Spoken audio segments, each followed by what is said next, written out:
নাজিবুর রহমান।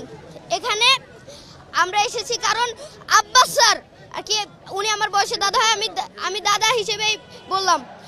আব্বাস দাদা ভোটে জয়ী হয়েছে, এই কারণে আমরা এখানে এসেছি।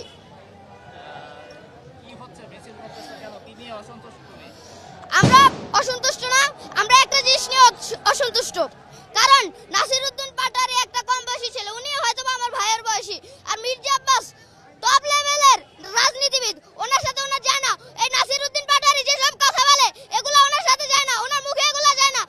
নাসিরউদ্দিন পাটোয়ারি মির্জা আব্বাসের হাঁটুর সমান রাজনীতিও শিখে নাই। এখানে নাসিরউদ্দিন পাটোয়ারি যায় না, ঢাকাতে উনি কোন হিসাবে দাঁড়ায় সেটাই যায় না। ওনারা জাল ভোট নিয়ে এখানে জয় হইতে যাচ্ছে, তাও পারে নাই। ঢাকার শাহজাহানপুরের মানুষ, শাহবাগের মানুষ কেউ এটা হইতে দেয় নাই। যে আমি অংশ নিয়েছিলাম, এর আগে আমি অনেক এসেছি, যাই না কতবার এসেছি আমার হিসাব নেই। জি, আমার বাবার সাথে আমি গিয়েছি। আমার নাম মোহাম্মদ নাজিবুর রহমান।